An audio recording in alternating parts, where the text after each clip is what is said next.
right, just appreciate everybody joining us this afternoon. Excited about spring ball starting on Saturday. We've had some really good OTA sessions with our guys leading up to spring ball. We've had 8 of those every Tuesday, Thursday, the last 4 weeks, and just getting everybody mentally and physically ready for spring practice. And so those have gone really, really well, and excited about where our team is at right now. A lot of really good work by our strength staff and our team here the last several weeks. And then also really excited to have Anthony Tucker here as a new wide receivers coach and co-OC. He just brings a tremendous amount of experience, coaching multiple positions, being an offensive coordinator, play caller in the past, and done a great job being a part of some very explosive offenses. So just really excited about new guys we've added, both players and coaches, and just continuing to build our team. So excited about spring football. Got our 3 goals. Number 1, to be able to improve our fundamentals and technique. Number 2, to be able to install scheme and make some adjustments there. Big priority for us this spring. And then being able to, identify our depth chart eventually once it's all said and done. Right now, we want to get a lot of guys, lots of reps to be able to improve fundamentally, technically, and schematically. So we're ready for questions.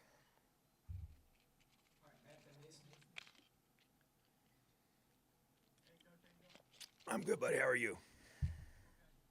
Coach, obviously, I know guys going to the portal is well known. It's talked about, but I also know this is the time of year where you have some guys. There's a lot of times with some guys who, towards the end of their career, have some eligibility left, but have decided they want to move on with their life, go on to the next phase. Anybody on your roster that's come to you and said, "Hey, I'm just done, and that's it for me"? Yeah, we've had a couple guys that are just going to graduate and move on to their careers outside of football. Bo Robbins is one of those individuals, a tremendous young man that's getting a great degree here on both his undergraduate and his master's, his MBA, and Caleb Murphy, same situation, guys that have given us so much and are going to graduate here this spring, and just wishing nothing but great things. Yeah, those guys have been awesome for us, great leaders on our team. They've done a tremendous job, and they're ready to move on, and a lot of respect for that, and appreciate those guys, all they've given to our program.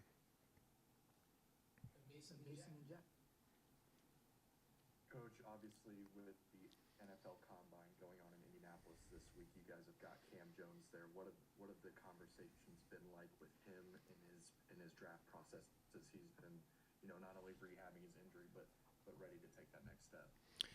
Yeah, it's been a great experience for him. We spent time with him down in Mobile, got a chance to watch him practice in person, and just to see how well he's healed up, which has been encouraging.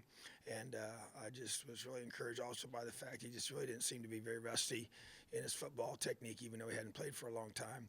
But he's worked so hard. He's impressed the scouts as we've talked to them in the meetings. He's just a tremendous young man.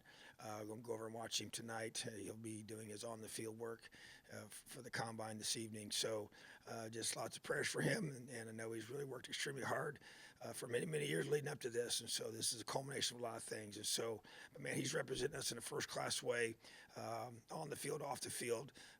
Can't think of a better representation of our program than a young man like Cam Jones. So he's being able to, increase his value as he's had this off-season experience and the preparation process for the draft. And so we're excited to see how it all plays itself out. But he's going to go somewhere, and he's going to do a great job for the Hoosiers.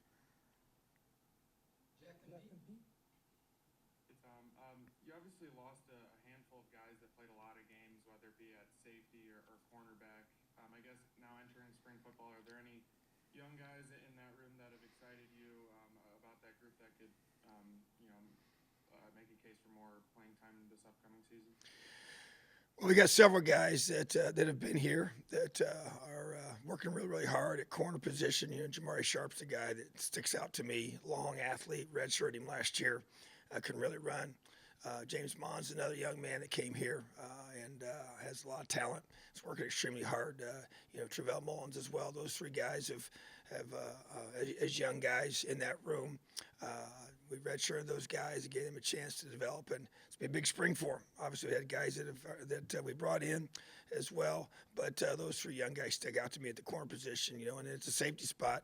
Philip Dunham to me is a guy that needs to take that next step. He played a lot of it last year as a true freshman, has a tremendous amount of talent, has to continue to grow and develop without question for sure. Bryson Bonds has played some. Expect his role to grow. Those are guys that have been here. Lewis Moore, same thing. Those are younger guys that need to step up. We've obviously got the transfer guys we've already talked about before that they'll be working as well. But those young guys that are in that room, and we got several safeties that I feel like there's a lot of guys that haven't played a lot of Saturday football, but we got the safety position for us has probably as much depth as any position we have in regards to just number of guys that we feel have the opportunity to help us. And I think you're going to see several different faces out there this spring, and we'll figure out who those top guys are going to be. Hey, Tom, can you talk a little bit more detail about the OTAs and how you think they've helped the program this year? Yeah, for me, it's just, within the rules that they give us to work with, they give us some more flexibility over those last couple of years. And we really, I think, probably this year have even maximized it to the fullest to be able to work on scheme. You'd be able to maximize. We can't use certain equipment. We can't, you can't throw a football during those sessions when we're in there with them. But you can, be able to do a lot of things, a lot more than you used to be able to do in the past. And so I just think that, we were just commenting today, we had our 8th and final one today, just to be able to, all the work that we'll be able to get in and the walkthroughs and the be able to get the run fits and the eyes and the checks and adjustments on defense and then the execution on offense. You can do a lot of things on air, even just having, we call it, no ball, Skelly situation to be able to have, the chance to be able to teach concepts and all that, from without throwing the football, and so just to me, it's just very positive for us to be able to have a lot of more rep time with our guys, get some things on film, teach, review, and within our 8 hours, we're able to have meetings. We've already started the 20-hour week this week because we started spring ball on Saturday, so we had a little extended meetings Tuesday and Thursday with our guys, and then even some more in the evenings on Mondays and Wednesdays. So just trying to maximize all the rules and allow our guys to get ready. So to me, it's just really, it's the next step, I think, in growing our players and developing them, and also as you have maybe some more turnover and you have more guys that are new, that you're relying on to play in the fall. That I think these OTAs have been very valuable to us. Hey, Tom, hope you're doing all right. With the departure of Cam Jones, he was a leader on the defensive front. Is there anyone on the defensive front, like linebacker-wise, that you're trying to count on to fill that void? Well, there's no question. Aaron Casey would be the guy. He obviously had to step up last year, when Cam went down, and he did that. But just to even elevate that to a higher level verbally, Ace is pretty quiet. But I see him being one of those individuals, Noah Pierre's another one that we're expecting to do that. And Miles Jackson, those are the 3 guys that kind of stick out to me. We have a process of going through and putting together a leadership council, and those guys were, our top vote getters from the team on that. And it doesn't surprise me because those are guys that have really established themselves as leaders in our program. And so, but Aaron K, linebackers to me, that's where that needs to come from. That's the room it needs to come from. And Cam was a phenomenal leader for us without question. And Aaron Casey has the opportunity now to step into that role, and I expect him to do that. Yeah, hey Coach, I know you just commented about one of your goals in the spring being, improving the fundamentals and the scheme. Mike Woodson a few weeks ago adopted a play from Terry Morin's playbook, and they say football is a copycat sport. No details needed here, but do you take plays or schemes from what you see around college football and implement them as you go, or is that something you have no interest in? Oh, we absolutely, we got a concept a year ago that we implemented last season, from a professional team that we were watching film, studying them. Even as you watch and study opponents and you meet with individuals in the off season, there's no question. I think we all copy things from each other. And I think you're looking for things that fit with you schematically and fit within your structure without question. You don't just add and grab stuff randomly, but there's no doubt that we would be willing to do that. Especially because, you find people that you trust and you have commonalities with in the way you approach things. So, I think that's, I don't know if anybody's just invented anything from scratch that you do that's totally different than everybody else. I think there's some conceptual things you may fall into, but yeah, I think we're all trying to find ideas from other people and maximize them and use them for our benefit.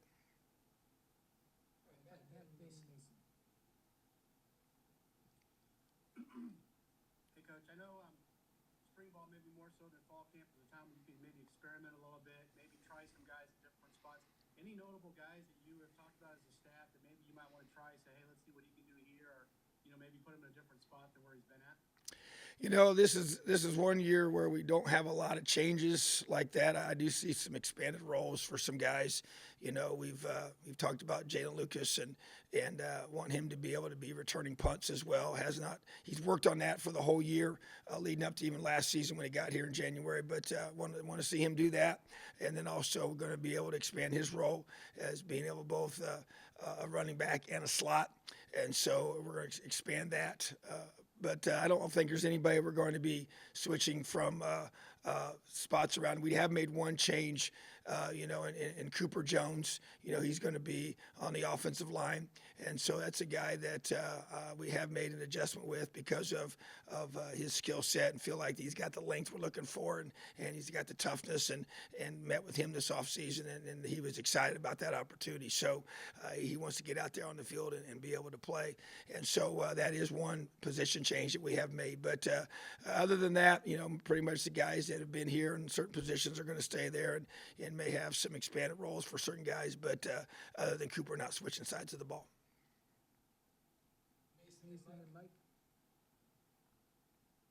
Coach, I wanted to kind of talk about the two new coaches that you guys have brought in, Coach G and Coach Tucker. They both mentioned in their introductory pressers how important the relationships were when choosing Indiana.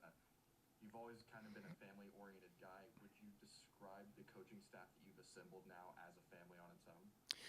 Yeah, and I think that those relationships grow, obviously as you work together every day, and we spent a lot of time together, and I knew Coach Guerreri for many years, 10 plus years before he joined our staff here now. So, but did not have that same relationship with Coach Tucker, but he has had that similar relationship with other coaches on our staff. But I just think that, when you find guys that fit and the things that they care about and they value are the same things that you care about and value as a program, that's where the fit comes in. I've explained that many times about, selecting coaches and selecting players into our program. And I think that does accelerate the bonding process and the blending that goes on and how smooth guys work together and how they're able to quickly feel a part of the family when they join you. And like I said, I think we spend so much time together that does get accelerated. But I think also the other component, as I mentioned, is just